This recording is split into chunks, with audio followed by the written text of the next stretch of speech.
Prontinho, pessoal. Então, boa noite a todos. Sejam todos muito bem-vindos à nossa 7ª aula, né? Hoje a gente começa a se aprofundar um pouquinho mais, né? Ontem a gente teve essa dobradinha de aulas, né? Que foi a parte de uma audição aí sobre fluidos, né? Foi muito boa essa aula. E hoje a gente vai entrar para falar um pouquinho mais sobre assentamentos, firmezas, qual que é a diferença um do outro, né? A diferença do altar para a tronqueira. E aí a gente começa a entrar também no quesito de quem é Deus na Umbanda, né? E da onde vem esses tronos, tá bem? Então, vou compartilhar a telinha aqui com vocês. Um minutinho.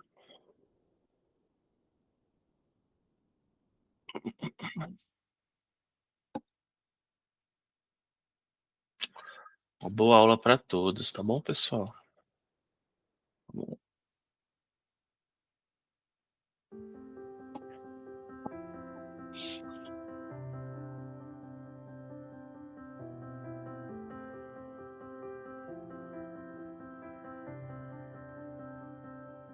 Olá, turma! Estou por aqui novamente. Sejam bem-vindos à nossa aula. Hoje vamos falar sobre alguns elementos fundamentais da estrutura de um terreiro de Umbanda: a firmeza, o assentamento, o altar e a tronqueira. Esses pontos de força representam como a energia dos orixás e guias é firmada, sustentada e organizada dentro de nossa religião.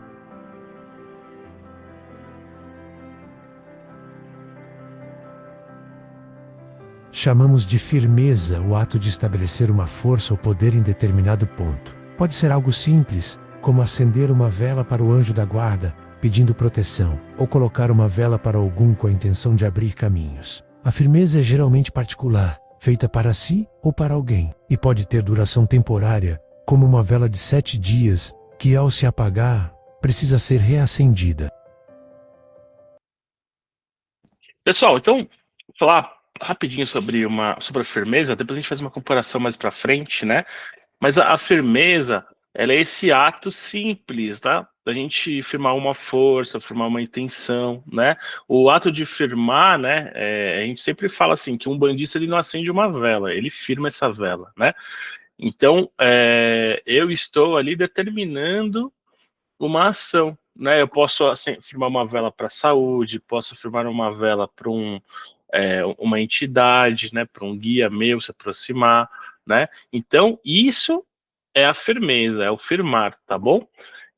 Quando a gente fala, né, principalmente o pessoal que já está no desenvolvimento mediúnico, a gente tem umas técnicas, né, de aproximação dos guias, né? E uma dessas técnicas é exatamente fazer essa firmeza, né? E ela é o suficiente ter uma velhinha acesa, já conta como uma firmeza, tá? Claro, eu posso dar outras condições, colocar outros elementos, né, para agregar valor naquela firmeza, tá? Significa que ela vai ser mais forte ou mais poderosa do que só a velhinha? Não, porque tudo é o meu pensamento, tá? Só que se eu tenho mais elementos, me remete a eu fazer um outro cuidado, eu olhar mais com mais carinho essas situações, tá bem? Então a firmeza é isso, tá certo? Alguma dúvida, galera? Então beleza, vamos lá.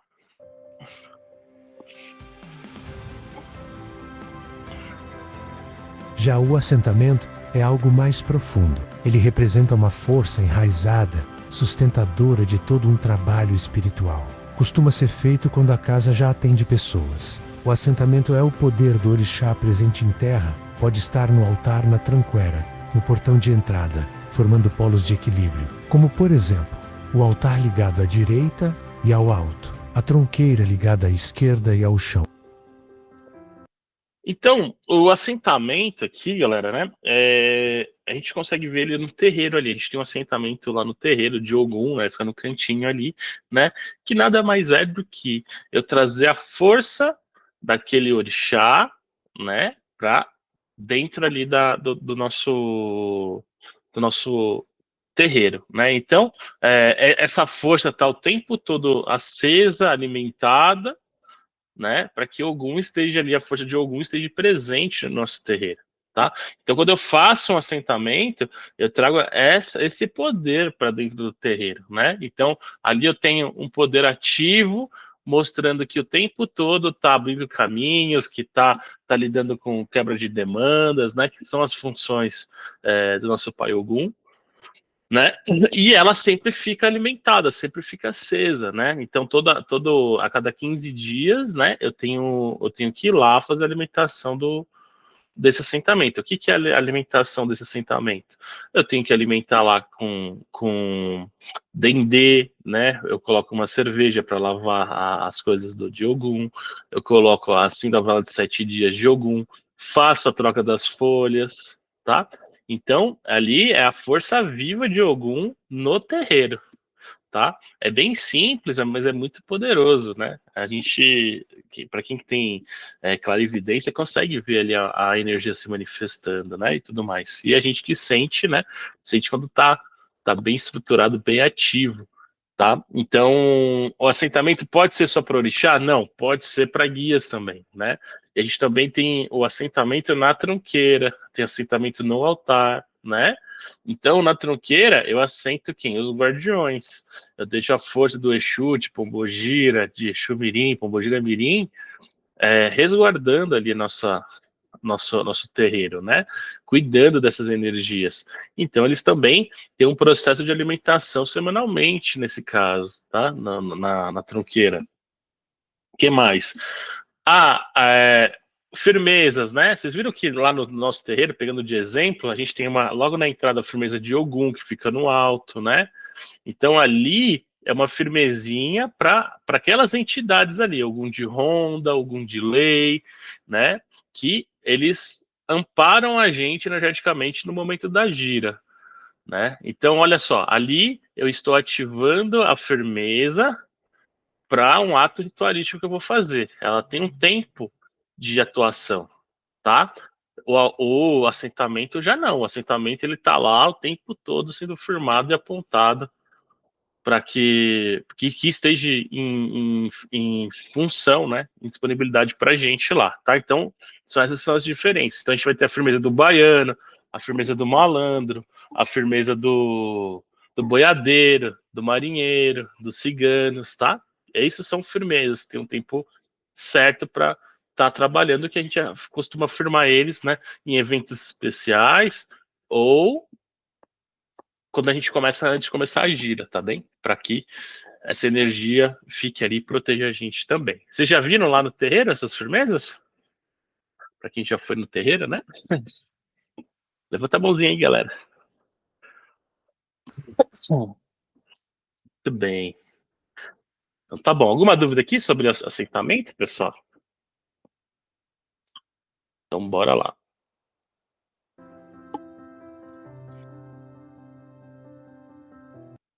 Filha, pode falar. Foi você levantar a mãozinha só para falar que viu ou que você gostaria de compartilhar algo? Não, que eu vi mesmo. Ah, então tá bom, filho. Gratidão. Ai, como é que tira agora? O altar. Espera que eu vou abaixar para vocês, só bonitinho.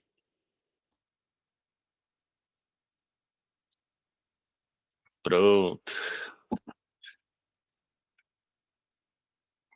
Imagina, filha. Recebe a energia canalizada verticalmente e a expande em todas as direções, irradiando equilíbrio, luz e sustentação para todo o ambiente sagrado. Ele é o ponto central de conexão entre o plano espiritual e o plano material, onde as forças divinas se manifestam e se ancoram. Cada elemento presente no altar possui uma função simbólica e vibratória, compondo um campo de força que harmoniza e ordena as energias do terreiro. É através dele que os guias se manifestam, que os pedidos são elevados e as bênçãos se derramam.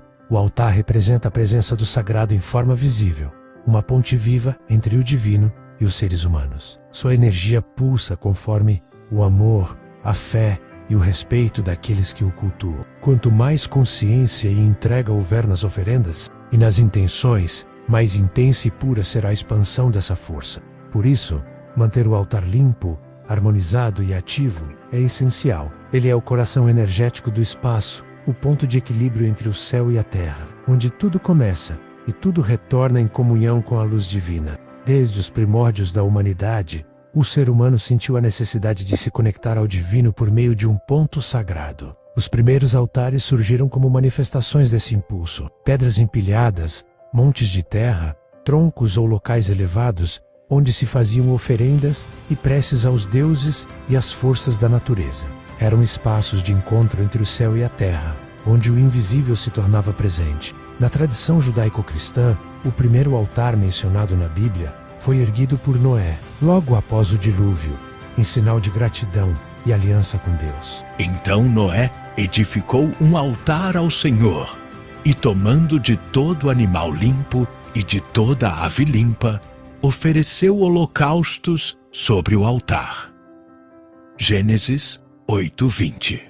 A partir desse gesto, o altar se consolidou como símbolo universal de consagração, comunhão e entrega. Seja nas civilizações antigas, nas religiões orientais ou nas tradições afro-brasileiras, ele sempre representou o ponto onde o ser humano reconhece o sagrado e busca alinhar sua própria energia à força divina. Cada elemento presente no altar, velas, imagens, cristais, ervas, águas, pimbas, contribui para formar um campo de força vivo, que harmoniza o ambiente e mantém o terreiro ou sua casa, sob a vibração da fé e do amor. Pessoal, aqui no altar, né, ele fala um pouco de como surgiu, né, os altares nas outras civilizações, né? A primeira citação de altar na Bíblia foi na passagem de Noé, depois do dilúvio, né? E eu coloquei ali o Monte Fuji, né? Não sei se vocês conhecem, né? Mas tem muitas religiões, né? Que eles têm as montanhas, as belezas naturais como altares, tá? E isso, o Monte Fuji é uma dessas, tá? E é interessante a gente falar. Deixa eu voltar aqui um pouquinho o vídeo para a gente pegar essa imagem aqui, ó, bem aqui. No altar Né? possui uma função Então, simbólica e vibratória. nessa parte aqui, né? Eu quis simular aqui, né? O altar, nosso altar do terreiro, né? Mas para explicar como funciona a função do altar, né? O altar, no momento em que ele está sendo projetado, até na nossa casa, tá? Funciona dessa maneira. É uma luz, né? O poder divino, ele vem na vertical, né? Exatamente nesse processo e depois se expande horizontalmente, tá? E aqui é mais ou menos como quis propor aqui na ilustração, tá? E depois, aqui, né, que abriram os quadros, né? Mas, claro, eu queria fazer como se fosse algo mais portais, né? Porque nosso altar, no momento que nós cantamos para um orixá, por uma força divina na Umbanda, né? São abertos esses portais, literalmente campos de forças aqui, né? Nós humanos não conseguimos ver assim, né? Com tanta definição, mas que traga assim, essa energia para dentro do nosso congá, né? Então, quando a gente fala e sente a radiação do orixá ali, né? Eu estou sentindo que esses portais abertos trazendo essas forças para mim, né? E aí eu fiz essa simulação que eu achei que foi bem legal, né? Mas é para representar, tá bem? Não é muito dessa maneira. Tá certo? Alguém tem alguma dúvida sobre o altar? Então, beleza, vamos continuar, galera.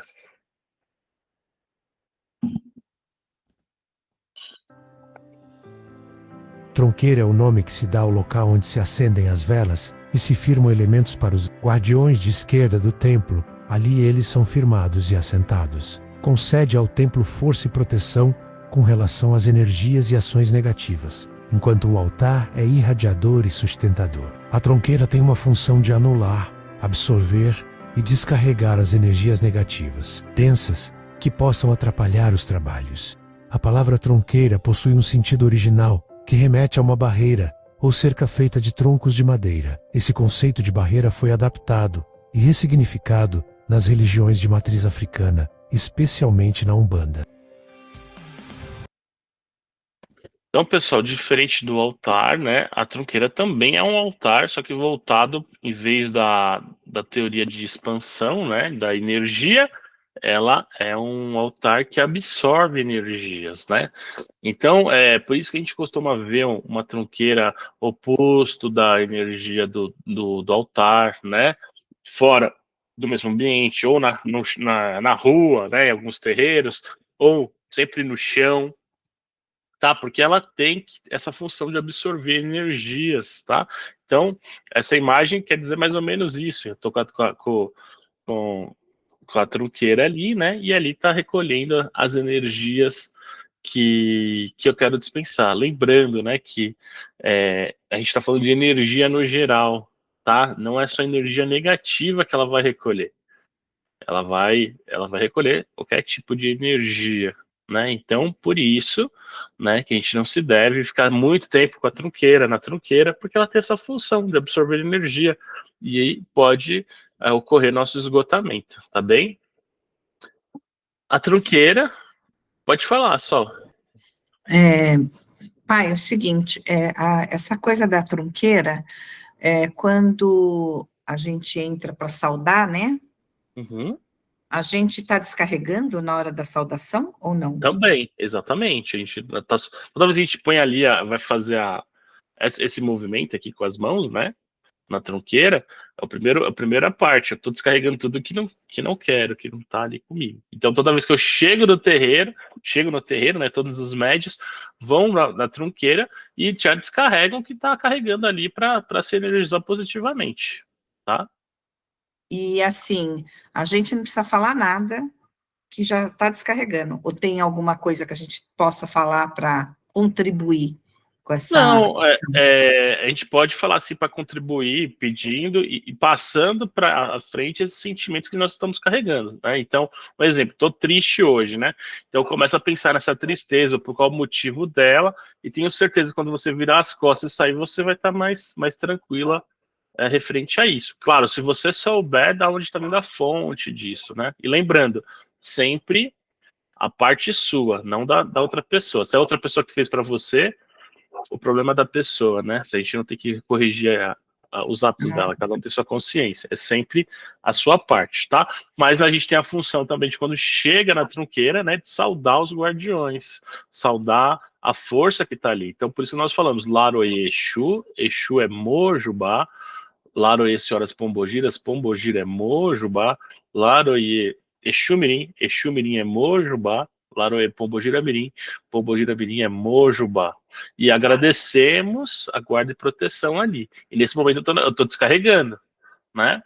E depois eu só saúdo batendo paô, né? Bater paô é o ato de dar 3 palmas, né? Em algumas tradições dá 3 palmas, em outras 7, né? É indiferente da nossa, nós estamos em 3 palmas, né? E eu estou referenciando essa força, né? Estou agradecendo essa força, né? Estou reconhecendo essa força. Tá? A gente vai falar um pouquinho depois, mais para frente, o que significa Laroye Exu, Exu é Mojubá, né? Mas assim, para vocês entenderem como funciona o processo desse altar, né? Que a trunqueira é um altar para a esquerda, né? Que é um polo negativo de força nosso, né? Eu uso como exemplo que nós, seres humanos, somos igual uma pilha, né? Então eu tenho o polo positivo e o polo negativo. Para funcionar, eu preciso estar com contato com os dois ali, senão não anda, né? Não funciona, não consigo transmitir energia. Então é a mesma coisa. Eu preciso ter o polo negativo e o polo positivo. E o negativo não significa que são entidades, né? Ou orixás que fazem mal. Não é isso, né? São negativos à força, a diferente de energia. É só isso que modifica, tá bom? Mas eles têm um grau de evolução muito superior à nossa, e depois a gente vai falar um pouquinho mais sobre isso para não dar spoilers, tá bem? Sol, tudo certo? Obrigada, imagina. Pai. Era isso, sim. Mais alguma dúvida, galera? Então vamos continuar. Deixa eu ver onde eu parei aqui.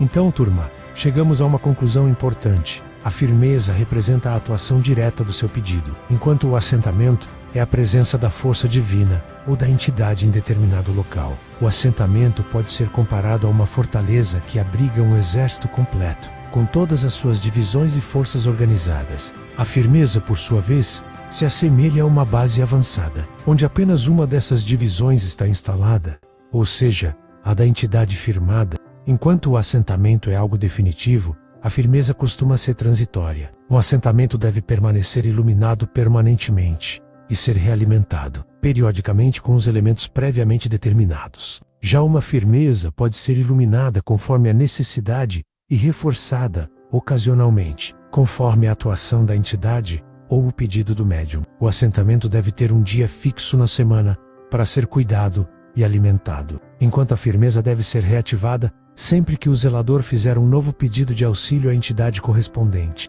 Em essência, assentamento e firmeza têm a mesma função espiritual: proteger, sustentar e amparar algo ou alguém. A diferença está apenas no grau de fixação e na constância da presença energética. Texto adaptado da obra Rituais Umbandistas, Oferendas, Firmezas e Assentamentos, de Rubens Saraceni de Tora Madras. Então, pessoal, foi aquilo que eu citei para vocês ali atrás, né? O assentamento, né? A gente está com o orixá ali, né? A presença dele fixa no nosso ponto de força, tá? Assim, eu não preciso assentar um orixá em casa, tá? Não tem essa necessidade, né? É diferente o assentamento para um terreiro, né? Já em atuação, né? Do que dentro da minha casa, né? Porque é uma energia que vai me consumir, é uma energia que vai me trazer os princípios delas, né? Mas assim, eu tenho que presenciar e sentir todas as outras energias que o mundo tem, né? Que Deus nos propõe. Então, não adianta fazer só assentamento na minha casa, né? Porque eu vou achar assim, porque eu gosto de Ogum, vou fazer assentamento de Ogum. Não, eu gosto de Oxum, vou fazer assentamento de Oxum. Não precisa. Faz uma firmeza, né? Posso fazer uma firmeza todo dia? Pode, né? Vai do que você sentir no seu coração, tá bem? E aqui, né, esse livro aqui que eu citei, aqui atrás, não vai aparecer aqui por causa do plano de fundo, mas é um livro, galera, que vocês precisam ter na cabeceira de vocês, do umbandista, tá bom? Aqui ele vai passar todos os ensinamentos de oferenda, que a gente vai falar numa outra aula, né?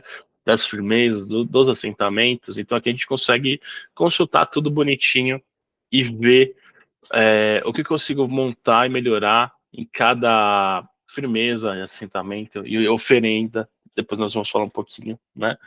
E entender, né? Porque oferenda também é outro processo, né? Oferenda, a gente vai pedir algo, né? A gente vai fazer algo. E aí são outros elementos, são mais composições, né? Mais poderoso do que uma firmeza, tá? Continuamos. Alguma dúvida, galera? Então vamos lá.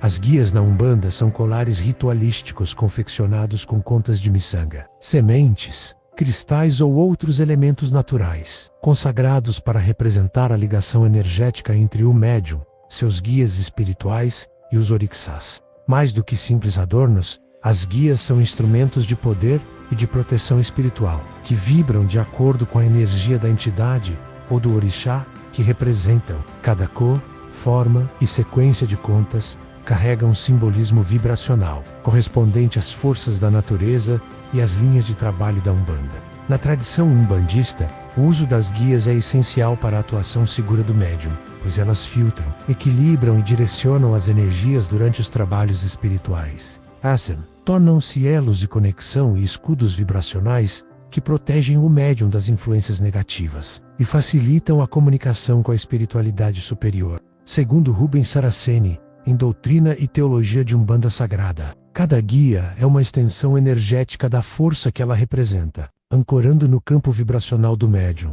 a presença da linha ou entidade correspondente. Ao ser cruzada e consagrada, passa a atuar como uma ferramenta mágica e espiritual, irradiando as qualidades do orixá e sustentando o equilíbrio mediúnico. As guias também guardam uma relação simbólica com os colares sagrados africanos, utilizados nas religiões tradicionais de matriz Yorubá, Bantu e Jeje, como forma de identificação, consagração e proteção espiritual. Assim, na Umbanda, elas representam a continuidade ancestral e o respeito às forças da criação, adaptadas à linguagem e à missão universalista da religião. Segundo a tradição ligada a Zélio Fernandino de Moraes, o preto velho Pai Antônio foi o espírito que introduziu o uso das guias de contas na Umbanda. Atuando na cabana do Pai Antônio, ele acompanhava Zélio nos primeiros trabalhos caritativos realizados no sítio em Boca do Mato. Pai Antônio é lembrado como um espírito de profunda sabedoria e humildade, que orientava os médiuns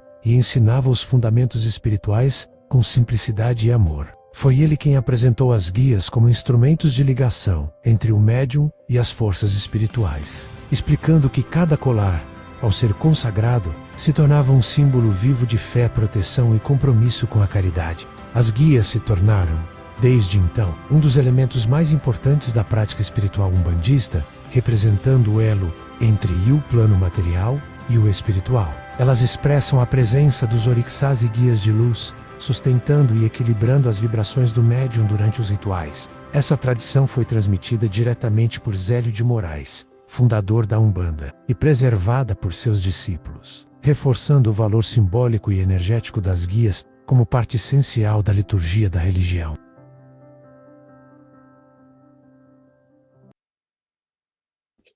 Bom, turminha, então, cada casa, né, tem um conceito para utilizar as guias, tá? Então, a gente vai falar um pouquinho aqui do conceito que a gente utiliza no Tuspon, tá? Os guias, quando resolveram fazer abrir a casa, né, eles também determinaram como seriam essas guias, né? E como e o porquê delas, né? Tudo é bem explicadinho, né? Então, na nossa casa, na nossa doutrina, as guias de trabalho dos médiuns, né, elas precisam ter firma, que é aquela joia maiorzinha, né, e correr até depois do umbigo, um pouquinho, né. Por quê?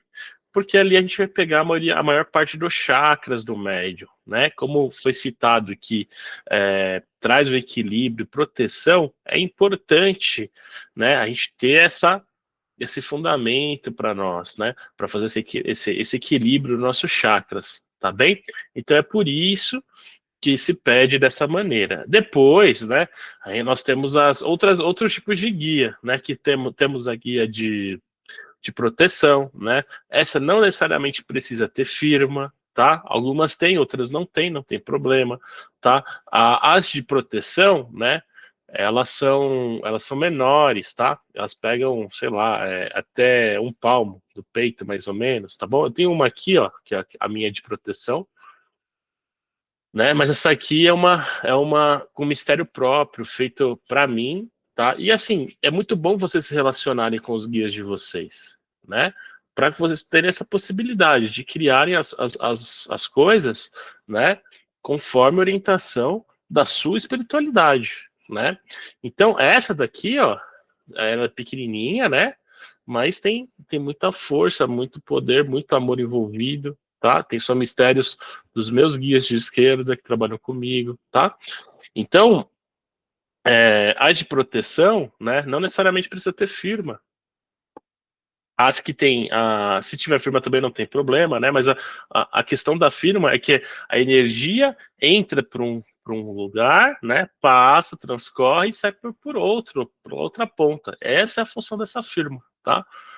E é engraçado, o material, né? Eu sempre peço para os filhos utilizarem materiais naturais, né?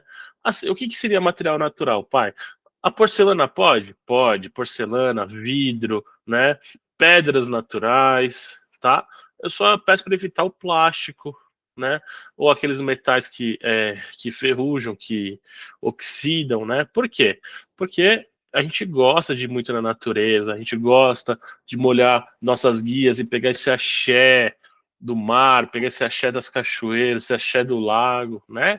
Então, conforme mais natural for, melhor eu sinto a vibração delas. Agora, se eu colocar miçanguinha de plástico, gente, né, eu anulo muito essa energia, requer muita manutenção, né? E eu falo até para os filhos, não utilizarem nylon, tá? Utilizar o cordonê. E assim, é difícil, mas vale muito a pena a experiência. Vocês sentirem na pele, né? Quando você termina a sua gira, né? E você vai tirar sua guia de trabalho e sua guia tá pegando fogo. Você sabe que ali, ó, teve energia passando. Alguém já teve a experiência de tirar a guia e sentir ela queimar? Ou sentir outra coisa na guia de trabalho, na guia de proteção? Comentem aí, galera. Vamos interagir.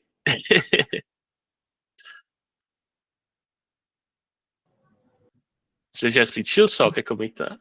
Pai, eu já senti, teve uma gira nossa, que foi, a gente acabou, estava fazendo a oferenda, né, no dia da gira, acho que foi o ano passado isso, porque agora a gente já vai fazer de novo, era para a Mamãe Oxum.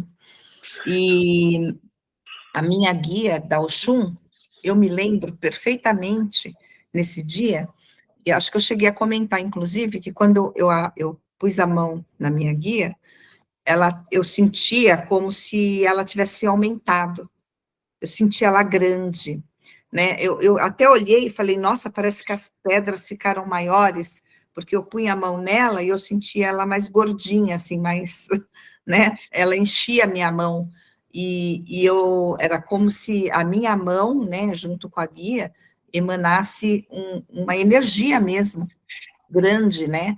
Porque eu estava extremamente emocionada no dia, né? Porque a gente tinha comprado várias flores, tinha colocado, feito a oferenda para ela, e até a gira, né? E eu estava super emocionada, falei, nossa, acho que eu nunca participei assim tão efetivamente de uma gira onde eu sentisse a minha mãe, né, Oxum, e eu estava emocionada. E quando aí eu peguei na guia para agradecer, né, aquele momento, quando eu pus a mão na guia, eu senti ela 2 vezes maior, assim, de energia. Foi muito bonito, eu gostei bastante. Que bacana, só obrigado por compartilhar, né? Eu já vi relatos de outros médios, né, que contam guia de proteção com cheirinho de mar, né? Guia de proteção com cheirinho da floresta, a pessoa sente esses efeitos, né? Então, é muito legal a gente trazer isso quanto mais natural possível for, melhor, né? Porque a Umbanda é isso, né? Tudo pra gente é sagrado. E se a gente coloca a pedrinha natural, né? Logo, no momento em que ela tá cruzada ali, que o guia cruza e manta e fala que aquilo é sagrado para a pessoa, né? Aquilo realmente se torna um amuleto sagrado, né? E vibra e ajuda na conexão com as suas entidades, né? Só tem qualidades, né? Tá bem, gente? Alguma dúvida, galera? Pode falar, Mal. Oi. Tirar algumas dúvidas aqui, né? Por exemplo, pode ir no banheiro com a guia? Eu não Segundo, recomendo, né? deixa eu fazer essa pergunta tudo aí, depois você Perfeito. explica.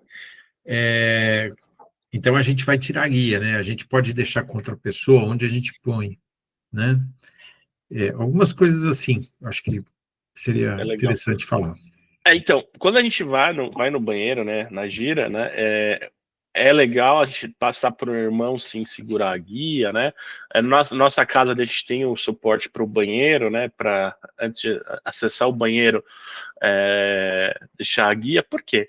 Porque a privada, né, ela é um absorvedor de energia, é uma trunqueira, né, ali que tá puxando energia o tempo todo, galera, né? E eu falo trunqueira brincando, mas não é o nome correto, né? Mas é um elemento absorvedor de energias. Então, se você entra com a sua guia dentro do banheiro, né?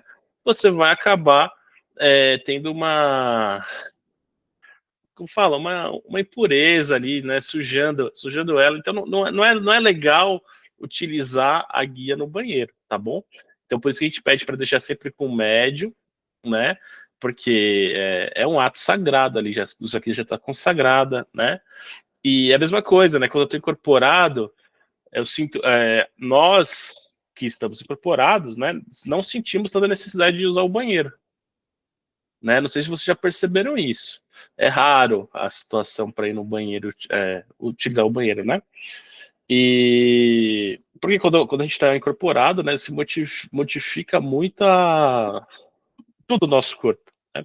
Inclusive essa parte. Então, eu não vou pro banheiro com um guia também, tá bem? É desincorporado para que eu possa acessar o banheiro, né, e fazer as necessidades ali, tá? Então, eles respeitam muito isso e a gente tem que respeitar também, né? Nosso papel também, né? Não é um negócio agradável a gente utilizar ir no banheiro, né, tudo mais, enfim, tem coliformes ali que vão ficar presentes também na guia, né? E a gente tem que prezar por esse cuidado, tá certo? Bom, eu acho que era isso, né? E assim, a gente pode se entregar para o irmãozinho segurar, né?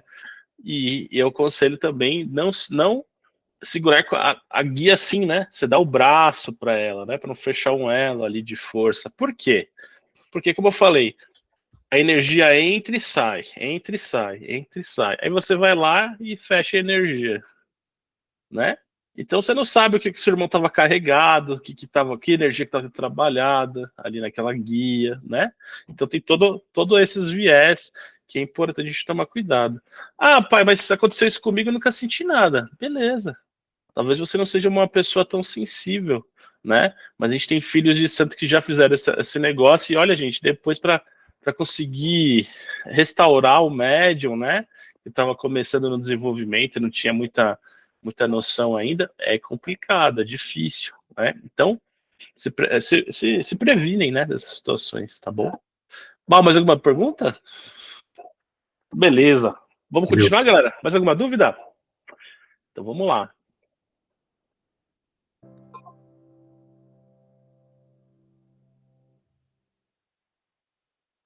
Na Umbanda, Deus é reconhecido como o princípio criador supremo, a consciência divina que tudo é, tudo sabe e tudo sustenta. É chamado de muitos nomes: Zambi, Olorum, Tupã, Pai Maior, Deus Todo-Poderoso, mas, independentemente do nome, é compreendido como a origem e o destino de todas as coisas. Deus, na visão umbandista, não é uma figura distante ou punitiva, mas uma força viva, que se manifesta em tudo o que existe, na natureza, nos orixás, nas criaturas, nas leis que regem o universo e nos próprios seres humanos. Ele está presente em cada partícula de vida, e tudo o que existe é expressão da sua vontade e da sua luz. A Umbanda ensina que Deus é energia em estado puro, infinito em amor, sabedoria e justiça. Ele se manifesta por meio de seus tronos e linhas de força, que conhecemos como orixás, os quais representam os aspectos divinos da criação. Cada orixá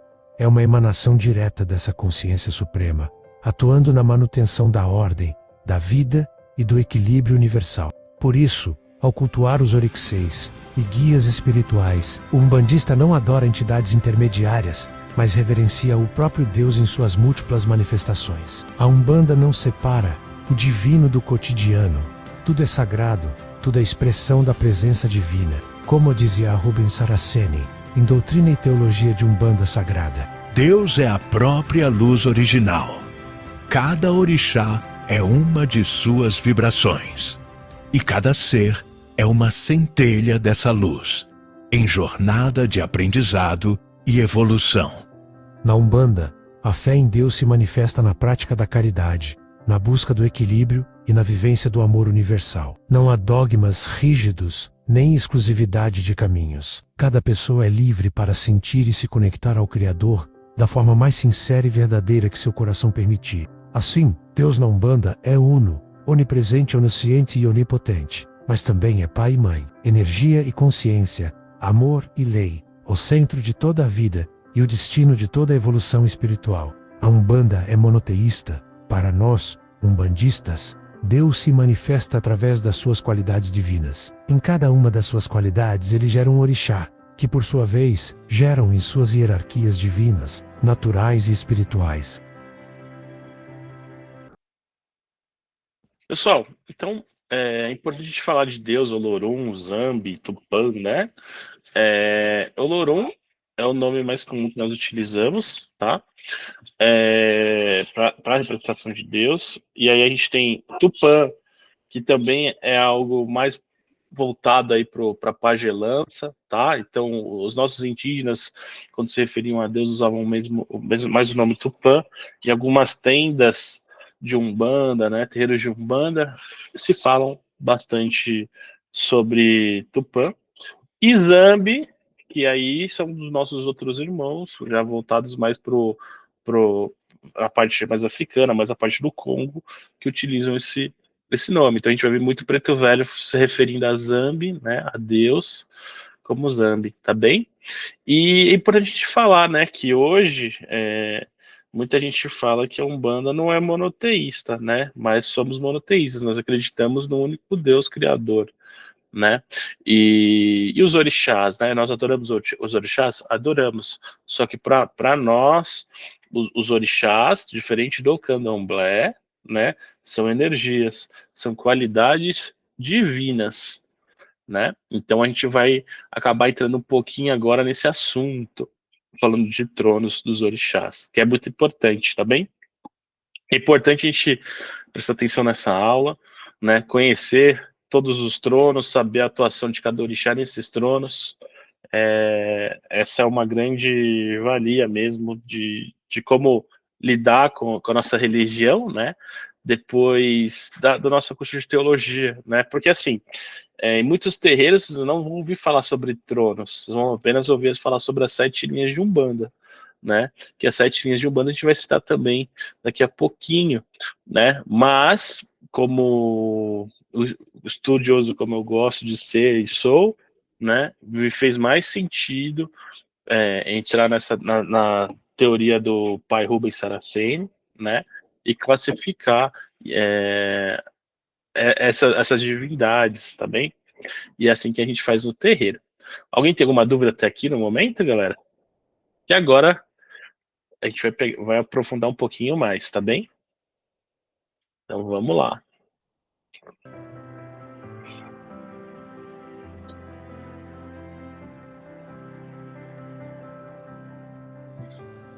Na Umbanda Sagrada, os tronos dos orixás representam as emanações diretas da consciência divina de Deus, manifestadas para sustentar, equilibrar e reger toda a criação. Cada trono é uma vibração divina primordial, uma força espiritual original que expressa um dos atributos do Criador, como fé, amor, conhecimento, justiça, lei, sabedoria, evolução e geração.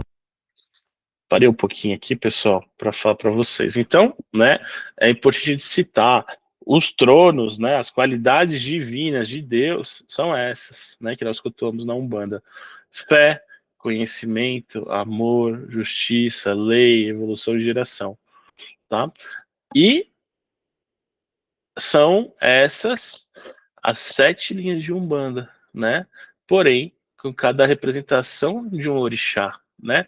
E é fácil a gente identificar as 7 linhas de Umbanda quando a gente começa a cantar aquele ponto das 7 linhas, né? Que ele fala assim, ó: o rei da demanda é Ogum, Megê, né? Então Ogum vai estar onde? Vai estar no campo da lei. Depois ele saúda Xangô, né? Que está na justiça. Depois, e assim ele vai indo, né? Ele vai falar sobre Oxum, né? Pai Oxalá, Oxóssi, tá certo? Depois a gente tem outros terreiros, né, que vão cultuar o Baluaê, o Nanaburuquê, Iemanjá, o Mulu, né? Aqui a gente cultua tudo, tá bom? Todos esses. Vamos continuar. Lei, sabedoria, evolução e geração. Os tronos são aspectos da própria divindade, e os orixás que os regem são as consciências divinas que personificam e administram essas forças no universo espiritual e material. Quando dizemos trono de Xangô ou trono de Oxum, estamos nos referindo à vibração divina da justiça e à vibração divina do amor, manifestadas sob formas compreensíveis à nossa percepção humana. Assim, cada orixá não é apenas uma entidade espiritual, mas um princípio cósmico, vivo, uma expressão da vontade de Deus. Esses tronos se manifestam em pares complementares, masculino e feminino, ativo receptivo, universal e cósmico, compondo o equilíbrio das forças criadoras. Na teologia da Umbanda Sagrada, Deus se manifesta por meio de 7 pares de tronos, que sustentam toda a criação. Tronos da fé, Oxalá universal e Logunã cósmico. Eles sustentam a fé, a confiança e a ligação direta com o divino. Tronos do amor, Oxum universal e Oxumaré cósmico. Gives geram harmonia, doação, união e amor universal. Tronos do conhecimento, Oxóssi universal e Obá cósmico. Eles regem o saber divino, a sabedoria e a determinação do ser. Tronos da justiça, Xangô universal e Egunitá cósmico. Estabelecem a verdade, o equilíbrio e o merecimento divino. Tronos da lei, Ogum universal e Ansan cósmico. Mantém a ordem, o cumprimento da lei e o dinamismo da ação divina. Tronos da evolução, Obaluayê universal e Nanã cósmico. Regem o crescimento, desenvolvimento espiritual, a purificação e a transformação do indivíduo. Tronos da geração, Iemanjá universal e Ómulo cósmico. Regem o ciclo da vida, da morte e da regeneração espiritual. Cada par de tronos sustenta um pilar da criação divina e atua tanto no plano espiritual quanto no plano terreno, equilibrando tudo o que existe. As entidades espirituais, como por exemplo os pretos velhos, caboclos, crianças e tantos outros, trabalham dentro dessas linhas de força, manifestando os aspectos dos tronos em suas ações e atendimentos. Na Umbanda, compreender os tronos é compreender a própria estrutura de Deus manifestado, pois neles estão as leis divinas em ação. Tudo o que existe, vibra e evolui, está sob a regência de um ou mais tronos, que asseguram a harmonia da criação e a continuidade da vida. Então, pessoal, olha que legal. É muita coisa, né? Então, trono da fé, né? Nós somos sustentados ali pelos orixás Oxalá, né? Que é um orixá universal, e Mãe Logunã, que é um orixá cósmico. Alguém já ouviu falar de Mãe Logunã? Levanta a mão aí para mim que já ouviu falar. Muito bom. Pode falar lá. Você falou para levantar a mão. Ah, entendeu. Muito bem. E quem não ouviu falar sobre Logunã? E aí? Levanta a mãozinha também. Muito bom, Tati. A Jéssica também não viu? Muito bom, Fran. Show, né? Assim, Logunã, né? Ela é, se a gente for parar para analisar no Candomblé, né? É um orixá que aparece muito como Oiá-tempo, né? E é importante a gente falar sobre o Oiá-tempo e as qualidades desse orixás, né? Porque aqui também a gente vai falar sobre, vai citar sobre Egunitá ou Oroiná, que também é uma outra qualidade de Yansan, né? E só que aqui a gente não trata como uma qualidade, a gente trata como orixá, né? Os filhos desses orixás, né? As pessoas que sentem essa presença sentem o orixá, é uma energia totalmente diferente. Tem alguma filha de Logunã aí? Se quiser comentar sobre, você já sentiu a presença de mamãe Logunã e a presença de mamãe Yansan, para citar essa diferença, fica à vontade. Não vou direcionar você, né, Raquel? Mas se quiser comentar, filho, fica à vontade. Boa noite. Boa noite, filha. Sou uma filha de Logunã, é a minha mãe ancestral. Eu percebo uma diferença gritante quando incorporo Logunã e quando incorporo Yansan. Acho que Yansan é muito mais fraco, né? Ela não tá na minha coroa, mas incorporo. Mas eu sinto que é muito mais fraco. Logunã, ela vem muito intensa e ela vem girando muito. Eu até fico pensando, vou cair, me segura, vou cair. Porque é muito, roda muito, e quando eu tento parar de rodar, roda dentro de mim uma sensação um pouco estranha, que parece que é diferente já, por exemplo, eu tô passando mal, tá tudo rodando, parece que tudo se desprende de dentro de mim e roda. Muito então legal. É muito forte. Muito legal, né? E aí, para outras pessoas, né, a Yansan, né, é mais forte que Logunã, né? E assim, a gente pode incorporar os 14 orixás, né, gente? A gente vai falar sobre isso depois. Comentamos já uma vez, né? Na verdade, não é o orixá que nós incorporamos, não, é o falangeiro daquela força, né? E é interessante a gente comentar sobre isso, né? Porque o pessoal pensa assim, uma qualidade de Yansan, então quer dizer que vou sentir a mesma coisa que Yansan, e não é, né? Pega um viés totalmente diferente, né? Uma Egunitá, a pessoa que está sentindo essa presença, né? Ela acaba sentindo muito calor, né? E você encosta na pessoa, a pessoa literalmente está pegando fogo. É muito legal. Pode falar, filho. Pai, não sei se cabe a pergunta, mas uma coisa que eu fico um pouco em dúvida, por exemplo, dentro do trono de Ogum, um exemplo, tá? Temos Ogum Megê, Ogum de Ronda. O que seria essa divisão? Não, filho, a gente tem que levar em consideração que é o seguinte, Orixá Ogum, né? O trono de Ogum, né? É Ogum e Yansan, ou Ogum e Egunitá. A gente vai ver diversas vezes essas mães mudando de polo da justiça para o polo da lei, dependendo de como vai ser a atuação daquela força.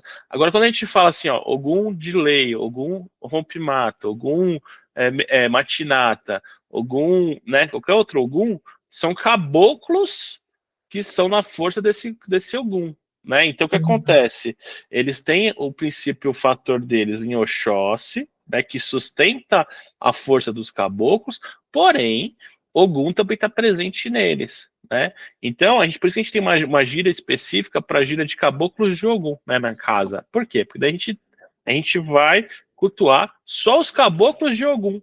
E aí, né, eles vêm com essa denominação. Ogum Megê, Ogum de Ronda, Ogum Beramar. Esses Oguns são entidades, são mortos, não são divindades, não são energias nesse ponto tradicional, tá bom? É porque como a gente utiliza muito o nome Ogum, acaba associando que pode ser uma qualidade do orixá, né? Mas não é isso, né? São entidades mesmo que trabalham com a gente, né? E a gente considera como caboclo, né? A mesma coisa a gente vai falar mais para frente sobre Exu, né? Orixá Exu, e a entidade Exu, né? Que também é uma coisa totalmente diferente da outra. Tá bom, filho? Tá bom, obrigado, pai. Imagina. Gratidão, pessoal. Mais alguma dúvida? Vamos continuar? Então, bora lá.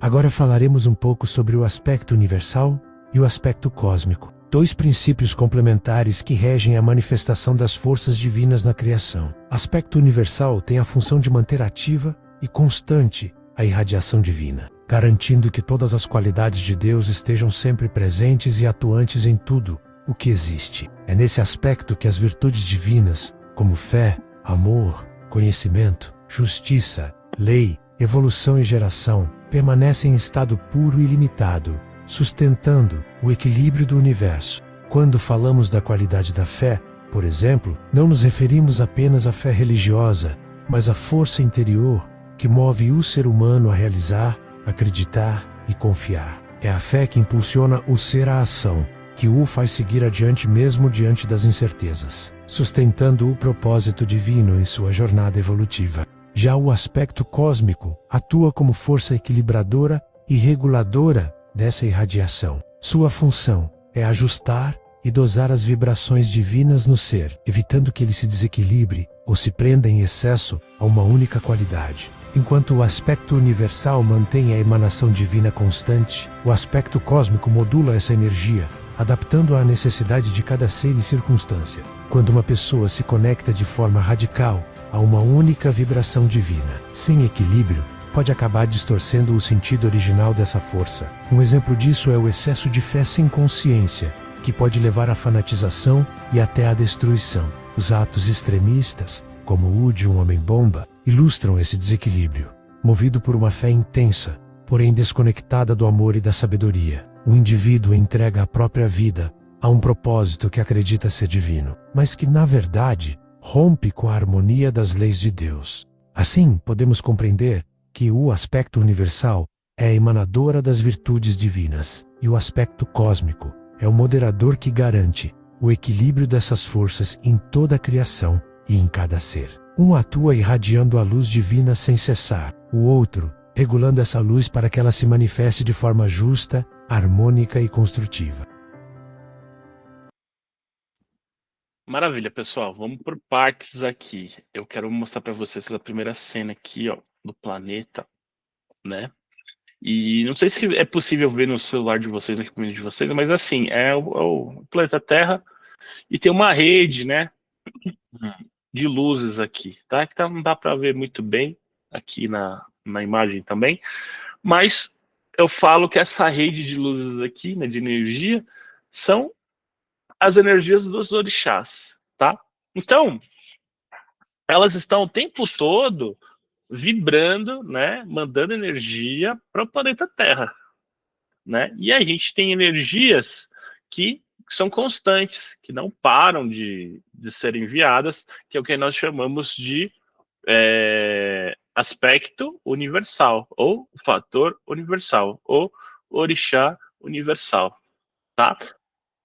O que significa isso? No campo no trono da fé, se a gente for pegar o Pai Oxalá, né, a gente se conecta com a fé, ele está o tempo todo irradiando fé, irradiando fé, irradiando fé, irradiando fé, né? Porém, nós precisamos ter o equilíbrio, né, para viver aqui na Terra, né? É o nosso lado natural. E aí nós temos esses orixás equilibradores, né, que são os orixás cósmicos, né, com o fator cósmico, o aspecto cósmico, que eles vêm equilibrando essa energia, tirando os excessos que eu tenho da fé, né?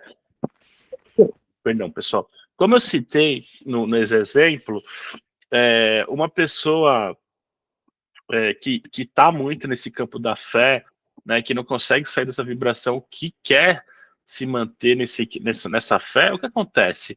Ela fica uma pessoa radical na fé, né? E aí a gente consegue citar até as pessoas radicais na fé, que nós conhecemos aqui no nosso mundo, que acabam ganhando dinheiro nisso, vivendo só disso, né?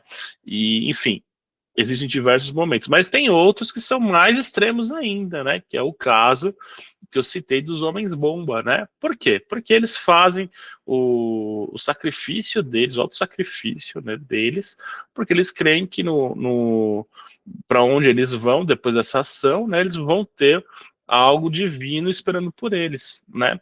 Então o que acontece? Ele está tão irradiado nessa fé, nessa consciência, que ele crê cegamente nessas condições, né? E vai até contra o próprio princípio da própria religião, né? Porque se a gente for para analisar, nenhuma religião fala desse autossacrifício, né? Da pessoa se matar e levar mais pessoas ainda para conquistar algo maior, não, né? A religião está pelo contrário, está em prol de ajudar o próximo, né? Então, esse foi um dos exemplos. Agora eu quero fazer vocês refletirem um pouquinho, tá? Eu vou falar um trono e quero que vocês citem a pior condição desse trono, nesse sentido, tá? Então vamos pegar o trono do amor, tá? Eu quero saber o que acontece com uma pessoa, né, que fica radicalizada no amor, galera. Vocês conseguem me dar exemplos? Vamos lá, pensando.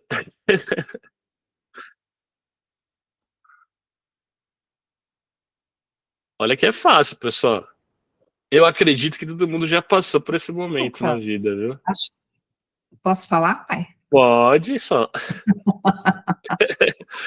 Eu acho que a gente, quando está com um excesso de amor, a gente tem aquela coisa do ciúme, do querer ter a pessoa só para si, né? Muito bom, muito bom. Acho que é um pouco isso. Então, isso quando eu estou falando relacionado a um casal, por exemplo. Exatamente, né? Só. Muito bom. Boa então, colocação. Aí a gente tem que ter o equilíbrio, né? Porque senão você destrói, né, esse relacionamento. Exatamente. Gratidão, Sol. Ale, pode falar, filho? Pai, acho que levantou sozinho aqui, não sei o que aconteceu, não. Então beleza, filhão. Dri, pode falar, filho. Seria a paixão, né? Mas eu vejo o trono do amor por outro lado do amor. Aquele amor bom, aquele amor gostoso, caridoso. Não, ele é assim, né? Se você estiver equilibrada. E agora, se você estiver negativada nele, né? Se você estiver em É excesso a paixão, nele. né? Não, não é a paixão, filha. Não é. É mais que isso, é a possessão. A paixão é uma possessão, apesar que ela dura pouco, mas ela é uma possessão. O ego, né? Em outras ocasiões, né? O excesso do ego, né? Muito bom. Muito bom, Dri. E agora vamos para outro, vamos pensar mais um pouquinho. E no conhecimento? E aí, galera? Quem chuta? São 7 tronos, hein? Pode falar, filho. Talvez, neste caso, o ego mesmo, né? Às vezes a pessoa O com excesso ego, de conhecimento a soberba. Muito bom. fecha os olhos para as outras coisas, né? Muito bom, filho. É isso mesmo.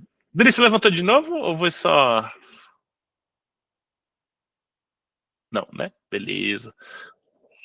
E na justiça, galera, pra quem tem Xangô aí, o que acontece a gente se radicalizar na força de Xangô, só Xangô, e aí? O que acontece? Pode falar, Mal. Achar que ele tem condição de julgar tudo, né? Boa. Vocês estão entendendo aonde tá chegando? O porquê é necessário a gente ter o equilíbrio? Exatamente.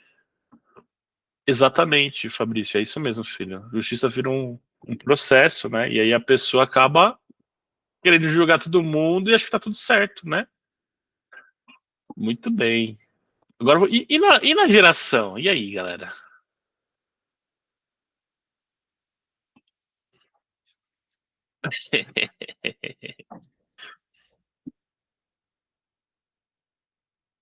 Tempo.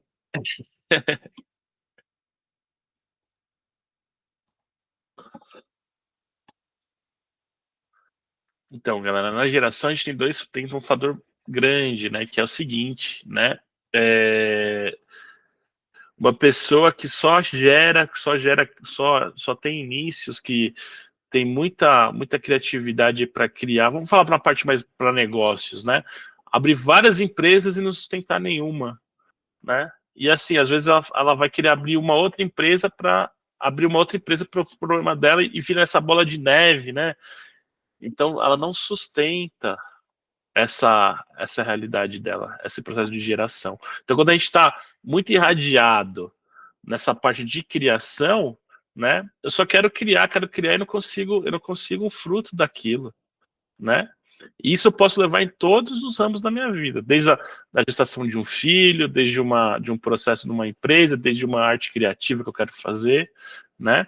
Então, isso eu quero falar para vocês. A gente precisa entender esses fatores, entender como que funciona cada qualidade de Deus e entender que o processo nosso Exatamente, filho.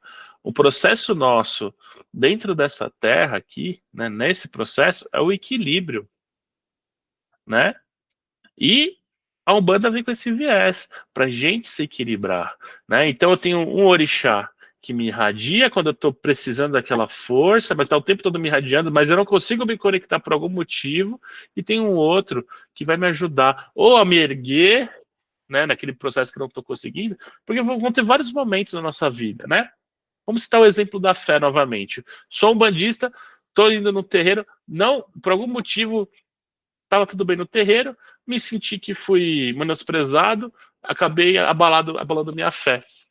E, independente se eu vou lá acender uma vela para Pai Oxalá, não consigo me equilibrar e voltar ao que eu era antes, né? Aí, qual que é a minha lição de casa? É se conectar à Mamãe Logunã, né? Por quê? Porque é ela que vai me ajudar a equilibrar essa faixa. E assim, e tem outros mistérios relacionados. A Mãe Logunã é a mãe do tempo, né? Às vezes, né, eu pedindo para fazer esse equilíbrio, é necessário até eu mudar de uma religião temporariamente, né? Então, são N fatores que nós precisamos trabalhar nisso. Pode falar, Mal. Só para citar, né, o fanatismo religioso também, né, essa loucura que as pessoas saem matando e em nome de Deus, né, em nome de uma religião. Exatamente, né? Como fala, não é a falta da fé, né? Pelo contrário, é o excesso, é o radicalismo da fé. Tá bem? Então, por isso que a gente precisa estar bem equilibradinho, né? Pra gente também não cair nessas neuras, né? Nesses processos. E a Umbanda traz esse viés para nos ajudar, nós nos equilibrarmos, né? Então, cada orixá tem essa função, essa teia energética, né?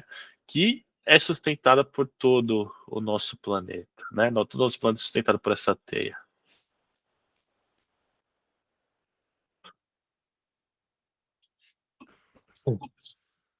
Deixa eu ver aqui, a Tati mandou. A minha própria história, né, pai? Que isso, fazer escolha, o casamento ou a minha religião. Exatamente, filha, né? Tem situações que não dá para, infelizmente, né?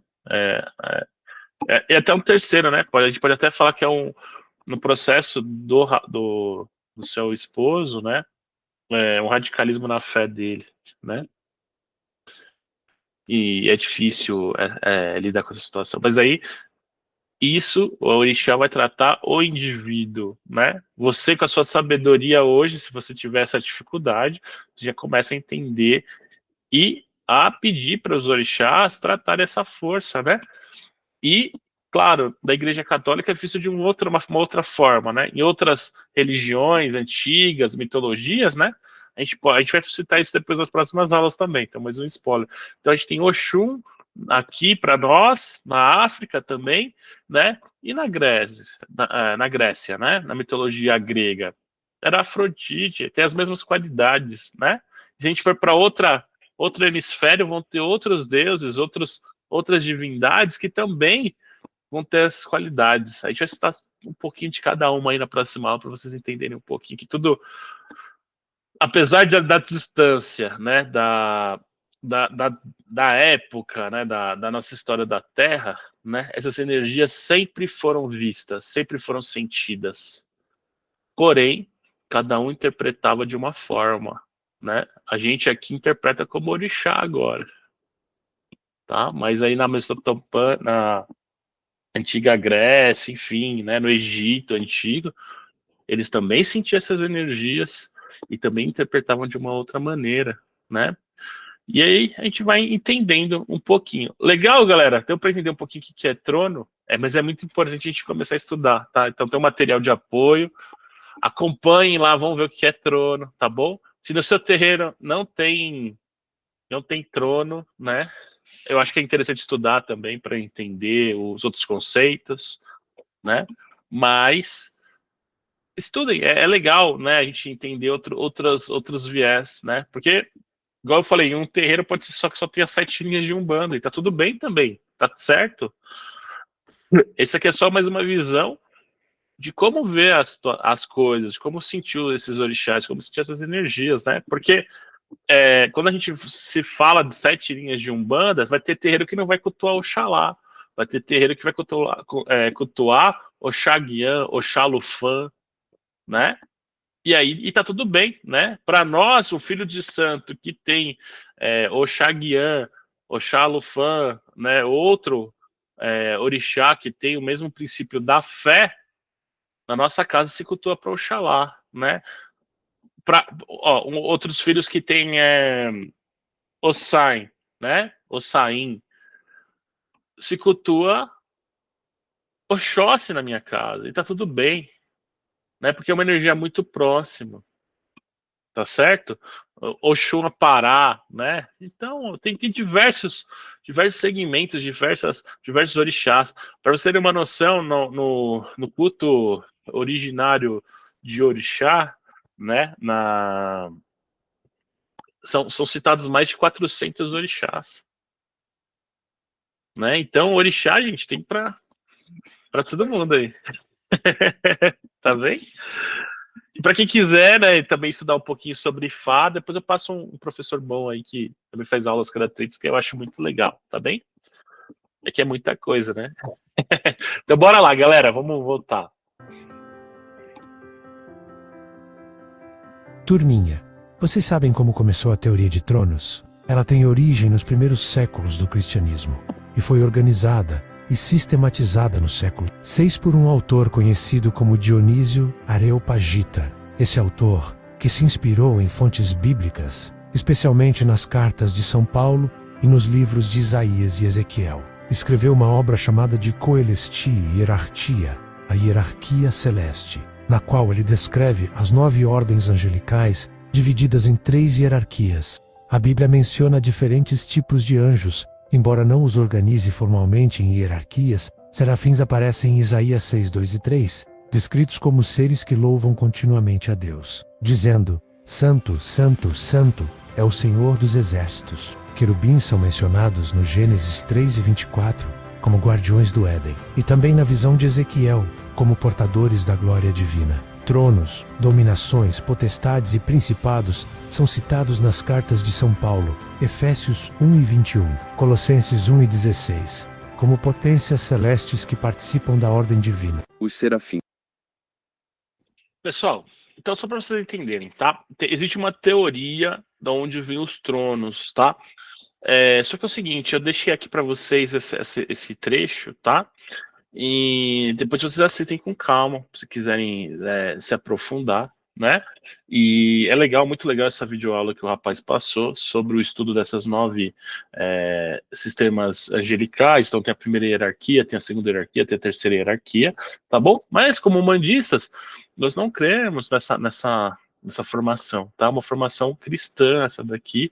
E a parte dos tronos, né, que a gente cita, aparece aqui também, mas temos um viés totalmente diferente, como aqui ele vai citar que os tronos, né, são os processos que julgam os seres humanos, e para nós, os tronos são as qualidades divinas, né, como a gente vai falar sobre o anjo de guarda também, né, não sei se eu compartilhei com todos vocês o vídeo sobre o que a Umbanda vai adaptando, trazendo para dentro, né, mas a gente tem que tomar um certo cuidado, né? Porque quando a gente fala de firmeza de anjo de guarda, eu não estou falando desse anjo cristão, tá? Eu estou falando de um ritual banto, né? Que o preto velho traz de conhecimento, né?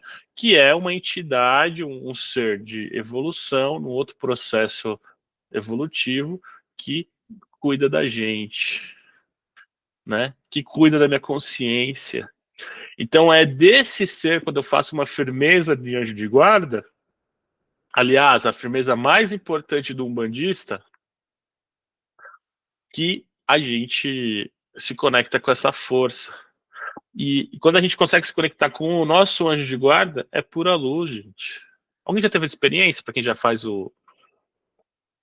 acende o anjo de guarda aí, galera?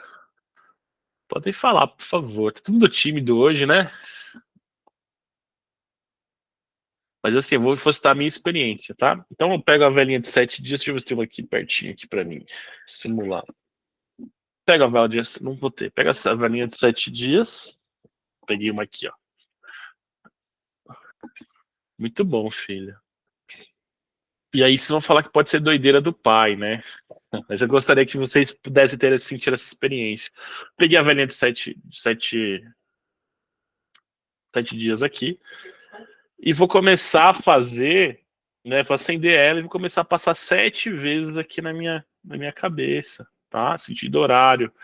Vou parar ela aqui no meu Ori, tá? Ori esse é um pouquinho mais para trás aqui do coco, tá bem? É bem ali. É o que lá? É o cucuruca, ela falou que é o cucuruca. E coloca aqui. E nesse momento, com a vela acesa, eu vou imaginar o seguinte. Olha só, eu vou imaginar. Olha só.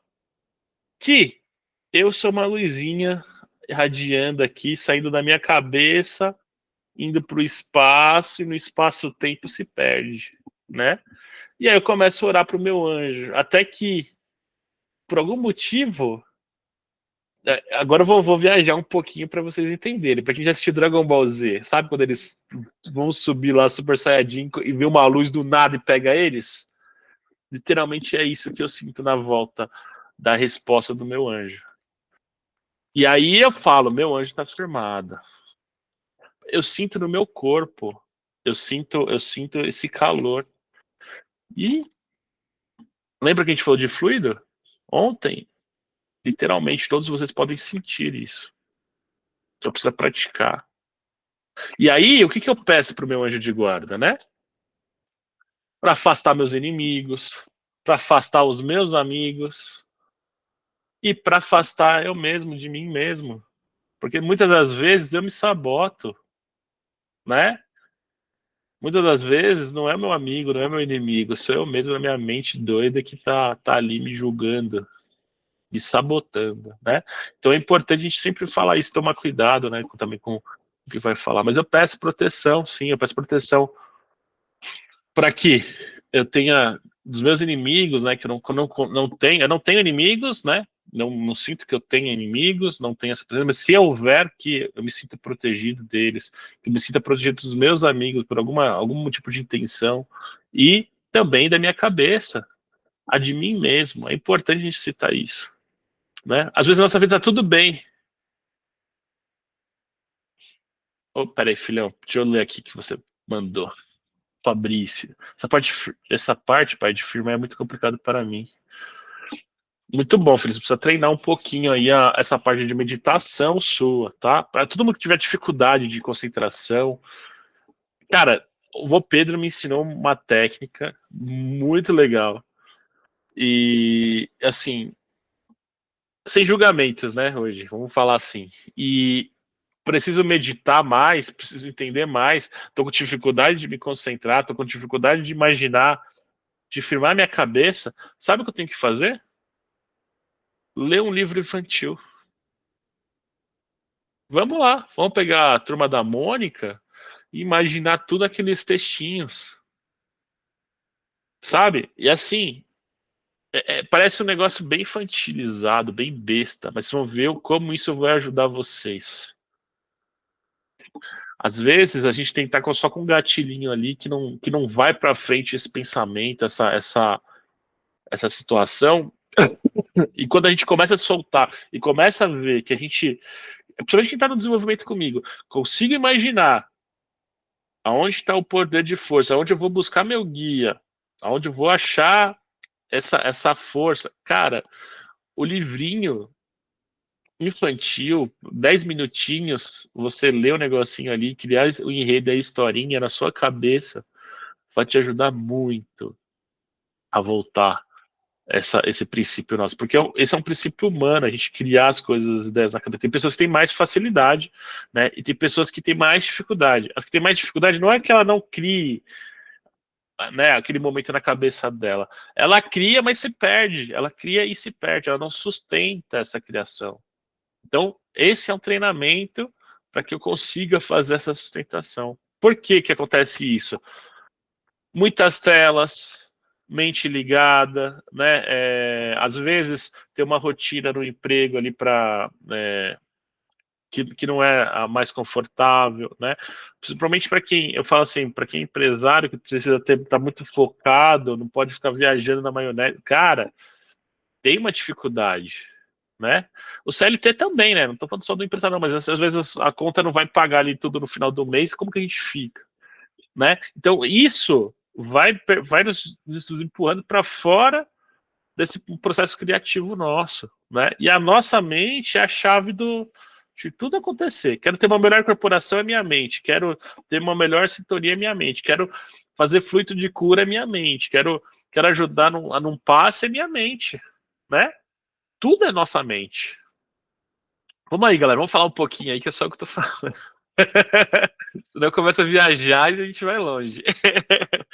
Mas assim, eu vou deixar esse... Pode falar. Não, ia citar o podcast do Eduardo Tanaka, que fala... Ele tem um capítulo que fala só sobre o anjo da guarda, muito interessante, né? Mal, compartilha aí, por favor. Estou colocando aqui no Acho que é o podcast 117. Estou colocando aqui. Põe lá no No grupo, acho que chat. fica mais fácil. Fica É, mais acho fácil. que no grupo é melhor, né? Gente, é muito legal. Tem muita ideia próxima à minha do rapaz, tá? Então pode ouvir sem medo, sabe? Sem preconceito. Infelizmente ele parou de gravar o podcast, né? E deu uma sumida assim, não sei o que aconteceu com o rapaz, tá, todo mundo procura ele, né? Eu sei que alguns filhos daqui já acompanham o trabalho dele, mas é muito legal o podcast dele. E o podcast do Anjo de Guarda é muito legal, é muito bacana, vale a pena a experiência.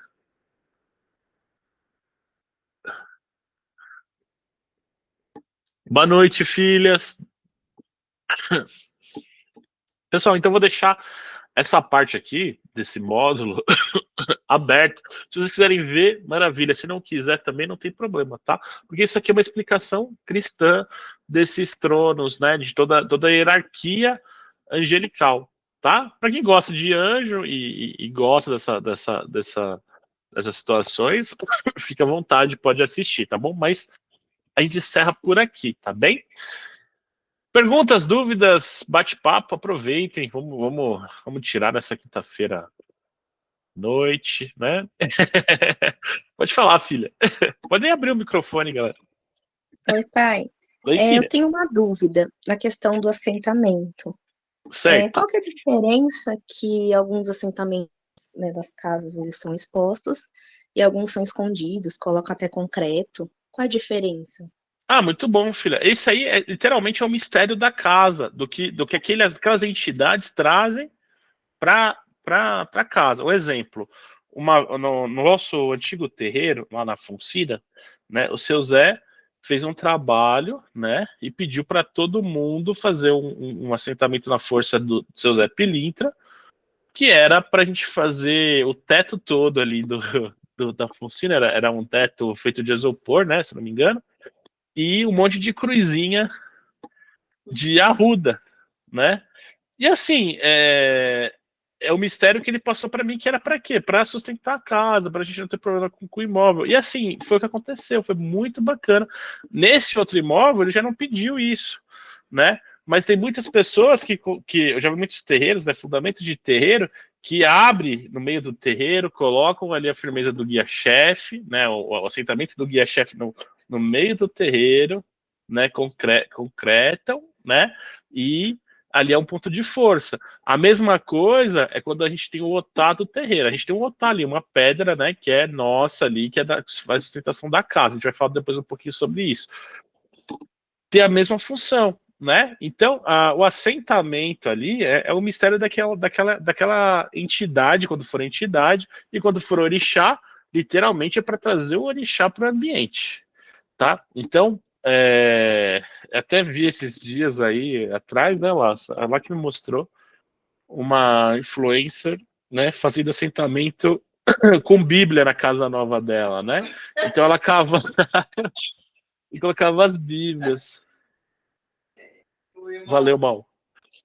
E assim, vai da fé da pessoa, né? Que é diferente, a gente ri porque é uma apropriação da nossa doutrina, né? Mas assim, tem muito mistério. Porque a pessoa, ela é evangélica que estava fazendo isso, ela é evangélica. E aí ela pegou, estava destruindo o chão da casa e colocando as Bíblias embaixo para proteger a casa. Tá tudo Você ótimo. desmutou? Pode fazer, desmutei. Tá. Perdão, é que eu não estava ouvindo você, desculpa. Tá tudo ótimo, pode fazer, mas a gente que é um bandista sabe que isso daí é o quê? Macumbinha, né, gente? É uma macumbinha gospel, né? Não, mas é assim, filha. Então, assentamentos, né, tem diversas finalidades mesmo. Vai do mistério do guia, o porquê vai fazer aquilo. É só a entidade que vai falar com o sacerdote ali, com o sacerdote, né, para explicar o que acontece, tá? Tem muita mironga aí que é muito específico, né, de cada guia, A gente tem umas nossas lá também que não posso falar, que é aquele negócio, né? A defesa da casa. A gente não fala para ninguém, tá bom? Pode falar, Adri. Então, onde eu trabalho tem um assentamento de Exu, que a primeira dona que eu trabalhei deixou lá. É mesmo? É trabalho físico mesmo? É profissional? Algo assentado. Ela deixou ali para proteção. E quando ela vendeu, ela era pro cunhado dela na época. Ela falou: vai ficar aqui, Adriana, você olha. E quando você precisar, você chama. Que Né? beleza, Adri. É. E na frente tem Santa Bárbara, que a gente sabe que é em Ançã. Só que o cunhado dela não era da religião. Saiu, vendeu, desfez o negócio e foi. Passou vira e mexe, 2 anos. Eu saí de lá, voltei para lá. E eu fui cutucar, está lá. Interessante, Adri. Né? E eu voltei para respeito cuidar a de força. novo, né? Se você... Voltei Assim, para cuidar de novo. é estranho, né, a pessoa deixar um assentamento de um orixá ali para trás, né, ou da Ela entidade deixou dela, né? pro cunhado dela, né? É, mesmo assim, Mas depois eu ela acho estranho, separou. né? Porque assim, ó, Nesse mesmo tempo, 10 anos depois, separou, tirou e ele foi para um outro lado. Ele deixou para lá de raiva dela, alguma coisa. Aí eu já não entro nos detalhes. Mas eu sei que eu saí de lá e vieram me buscar em casa para trabalhar lá de novo. Então é mas sinal que assim, é lá que me chamou, né? E eu sei onde é, ela tá. Se ela quiser, eu tiro para ela e a gente devolve. eu acho que você não tem que ir para bom nisso, Dri, mas, né, você tem que conversar Não, com a seu gente pai de chama santo. ela, né? Se quem é a dona, né? A Porque gente assim, chama ó, ela. pensa comigo, né? Eu tenho o Marabô lá, né? Eu vou fazer assentamento do Marabô, por algum motivo, né? Fiz lá o assentamento do Marabô. Aí eu vou embora e vou deixar as coisas do meu guia lá, né? Eu tenho que levar comigo, é minha responsabilidade, né? É meu Sim, guardião, né? Eu não vejo sentido nisso, né? Mas cada um é cada um, Dri, né? Não dá pra é. analisar friamente, né, qual o motivo, né? Mas obrigado por Mas, compartilhar, bem diferente. mas vira e mexe, eu volto pra lá, né? Eu passo um ano fora, quando eu vejo, já tô voltando novamente, né? Engraçado, né, filha? Boa. Eu fiquei 10 anos já, né? Interessante. Muito bom. Obrigado por compartilhar. É. Deixa eu ver aqui. Fabrício. Pai, o assentamento de Exu, por exemplo, precisa de alguma espécie de autorização, seja guia ou pai de santo? Filho, você tá falando assim para fazer na sua casa, né? Porque na sua casa você pode fazer trunqueira, né? Mas assim, a trunqueira é muito específica, né? Não são todos os médios que podem abrir um portal ali de trunqueira, né? Que é um assentamento também, um assentamento para os guardiões, né? Por quê? Porque vira um portal de absorção, né? Então você tem que ter um lugar bacana para colocar, né? As pessoas que têm apartamento, eu falo para fazer a trunqueira na lavanderia, né? Aí vai ter muita tese, né? Muito que bandeira fazendo, não, ó, você pode pôr sua trunqueira em casa, né? Na sala, não tem problema, não tem mesmo, né? Vai da sua relação com ela, né? A minha relação com a trunqueira é para me descarregar, para me limpar, para me fortalecer ali, para me passar uma energia que não precisa. Então, eu determino na minha trunqueira que ela vai fazer essa capacitação de energia, né? Então, por isso que a minha trunqueira fica num lugar, meu altar fica em outro, né? Mas assim, para você startar uma trunqueira na sua casa, né, é importante você falar com o seu sacerdote e falar assim, qual que é a sua intenção. Você já trabalha mediunicamente falando, filho? Porque assim, se você não trabalha ainda na corrente e tudo mais, né, eu não vejo tanta necessidade, né? Tá me ouvindo? Oh, agora sim, filho, maravilha. Ah, não, Pode. beleza. Então, eu entrei na corrente vai fazer um ano já que eu estou na corrente. Já estou trabalhando com algumas entidades, já estou fazendo alguns atendimentos também. Certo. Então, mas assim, eu tenho lá na minha casa, eu conversei até com meu pai de santo, eu tenho uma tronqueirinha lá no meu apartamento, eu deixo na varanda, né, na sacada do apartamento, e só para acender a vela e comunicar também com o pessoal, com os meus guardiões, né. Certo. E aí, quando eu falei do assentamento, era mais para alguma coisa aqui da minha loja, entendeu? Aí são coisas diferentes, né? A tranqueira do Ah, assentamento, entendi, filho. Seria entendeu? tipo assim, algo de proteção ou prosperidade, alguma coisa assim do tipo que você queria fazer para a loja. Isso, isso. É assim, a gente pode fazer firmezas também, tá? Não tem necessidade do assentamento. Agora, o assentamento, por quê? Porque requer uma dedicação. Você vai sentar ali uma entidade para fazer isso. Uma das entidades que eu gosto muito de trabalhar para comércio, né, é o Exu do Ouro, né? E assim, pai Leandro, não tenho Exu do Ouro na minha coroa, no meu grupo, na minha família espiritual. Porém, eu cultuo essa entidade. E toda vez que eu precisei, filho, né? Graças a Deus, quando eu tinha comércio, cara, quando ficava apertadinho ali, eu ia lá e fazia uma firmeza pro Exu do Ouro, né? Agora, assentamentos, né? A gente pode fazer para orixá, não só para a esquerda, né? Se eu não me engano, você tem uma empresa de estética, não é? Isso, tem uma clínica. Uma clínica de estética. Cara, e assim, ia muito bem aí um assentamento para Mamãe Oxum, sabe?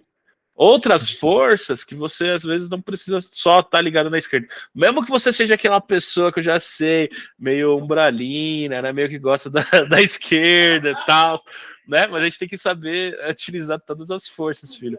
E assim, você fazendo pro orixá, eu tenho certeza que vai trazer bons frutos, tá bom? Mas aí depois você me Obrigado. chama, a gente pode ver aí, né? Eu te explico como funciona, né? Aí você vê se tem a necessidade mesmo de ser um assentamento apenas uma firmeza, né? Constante aí para a loja, tá bom? Obrigado, viu? Imagina. E aí, gente, mais alguma dúvida, mais alguma pergunta? Aproveitem.